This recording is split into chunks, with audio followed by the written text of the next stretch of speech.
Les Auxerrois débarquent à Nice sans Mlinaric, leur meneur de jeu suspendu. Ferrer le remplace. Plutôt concentré, voire crispé avant le match. Pas d'interview, c'est la consigne du coach, motus et bouche cousue. D'ailleurs, Giroud y veille personnellement. Les Niçois, eux, semblent plus détendus, quoique les consignes données avant le match par Nenad Biekovic se sont voulues plus sévères que d'habitude. Je crois qu'il a senti cette semaine un petit relâchement au travers des entraînements. Donc il nous a dit d'essayer de nous ressaisir. Nice compte 7 victoires à la maison, le maximum, mais toujours aucune à l'extérieur. Une raison, beaucoup trop de blessés parmi les titulaires depuis le début de saison.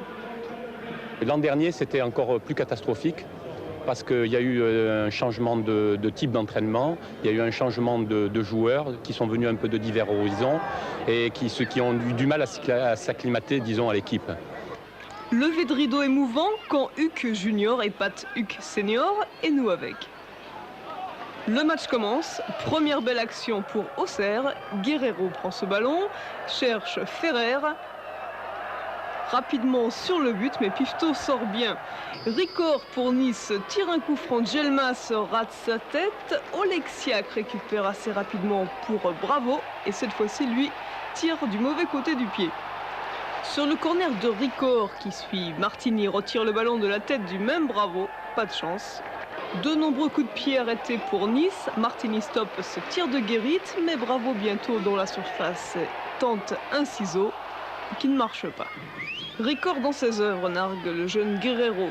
Faute, coup franc pour peut-être Djelmas, toujours à l'affût dans ces cas-là, mais Martini aussi.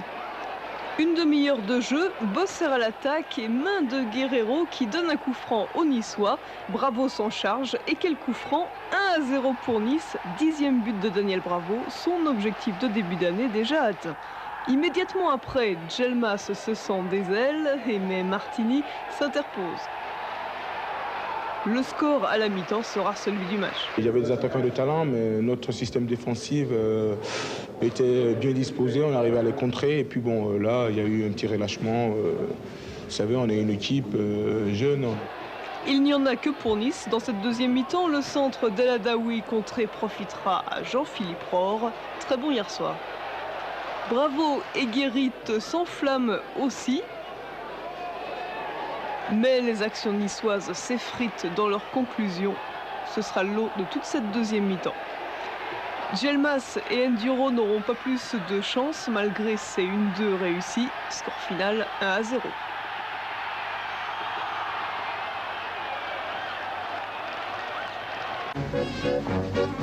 Oh, I'm Popeye the Sailor Man.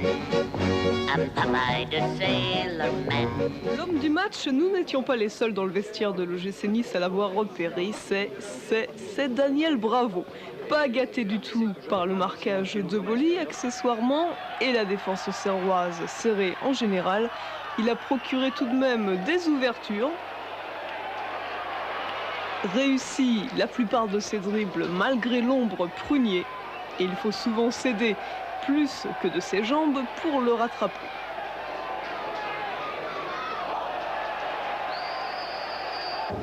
Il faut essayer déjà de prendre le ballon avant lui. Sinon après c'est très difficile. Même s'il a troqué son numéro 10 pour un 7, Nice tient bien là son meneur. J'ai atteint une certaine maturité.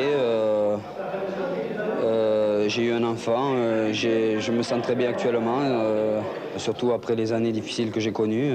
C'est vrai que ça me fait plaisir de retrouver un peu mon nom dans les magazines et à Téléfoot, ça me fait très plaisir.